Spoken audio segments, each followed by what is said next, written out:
Blessings. Welcome to today's Law Enforcement Daily Devotional. Today we're in Leviticus 21 through 23, and I'm telling you right now, we could spend hours on this because of the takeaways that we're going to get into as we get through this, but we don't obviously have that much time. But I challenge you towards the end where I'm giving you information to do a study on this, because you'll find it unbelievable, just incredible, awesome, but just another one of those things like we had the other day when we talked about the five sacrifices and how they equate to our prayer life. We're going to see the New Testament takeaway from what we read today. But if you'd like a copy of the notes, shoot a message to fcpo@fcpo.org and get in touch with me, and I'll get you the notes. Eventually, I'm going to try and get an email address that's easy for you guys to shoot me an email. But until then, fcpo@fcpo.org. So looking at today, starting in chapter 21, there are regulations for the priest. Now, we've been talking about the rules. This is the book of Leviticus. But the rules turn from the people of Israel specifically to the priest and the Levites and the rules that they have to follow.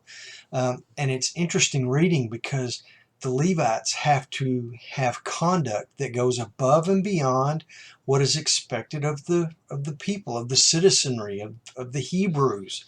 Does that sound familiar? I think law enforcement has to have conduct that is above and beyond what is expected of the normal citizenry.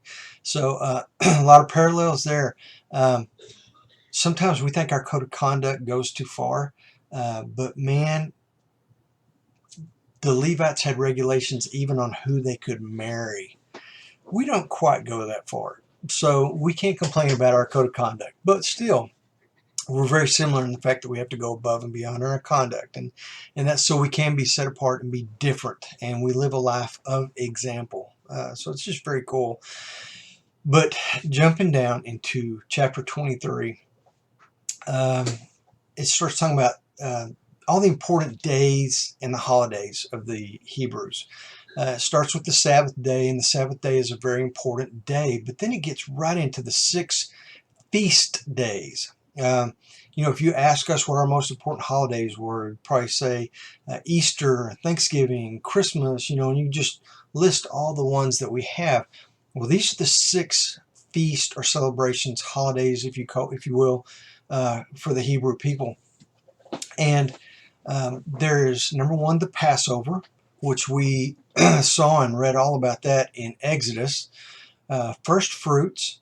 There's the Feast of Weeks, which in the New Testament is called Pentecost, and you learn a lot about that in Acts. Really cool. Feast of Trumpets. Number 5 is the Day of Atonement, and we talked about that a day or two ago about the scapegoat. That's the Day of Atonement. And then the last one is the Feast of Tabernacles. The really cool thing about these as we go along, you get into the New Testament, and every one of these feast days, there's a reason for that day, a reason for that celebration. And we find as we get into New Testament and start reading about Christ, that he fulfills the purpose of every one of these 6 celebrations and these feast days. And it is so cool. And that's what I'm talking about just not having enough time to go into each one of them. But I want to give you the reference for each one of them.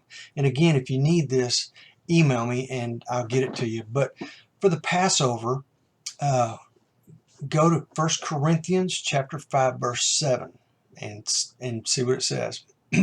First fruits, 1 Corinthians 15, verse 20. The Feast of Weeks, or Pentecost, is going to be found in Acts chapter 2, verse 47. The Feast of Trumpets will be found in 1 Thessalonians chapter 4, verse 16. The Day of Atonement is Romans chapter 3, verses 23 through 25. And the Feast of Tabernacles is also in 1 Thessalonians chapter 4, but it's verse 17. So don't just because those are side by side with the Feast of Trumpets and the Feast of Tabernacles. Don't let that confuse you. It's verse 16 and verse 17. I got to put a plug in here because this has been several years ago, but I did a study by Beth Moore, and it was she did a bunch of these. And the only two I can think of right now are David and John, but she did more than that. But it was 90 days with the beloved disciple, and it was the book, and she did it on John. But in day 25, there was reference to this, and it's a great study, a great commentary study as you go along and you look at this. So I would highly suggest that. But anyway, that is today's takeaway. I wish we had about 2 or 3 hours to go into this because we could spend all day and be amazed at the end of it. It's incredible. Tomorrow we're in Leviticus chapters 24 and 25. So read that tonight, or as soon as you get done watching this, or tomorrow before you come back and watch the next one. And let's look for God's word to law enforcement. So you guys be safe.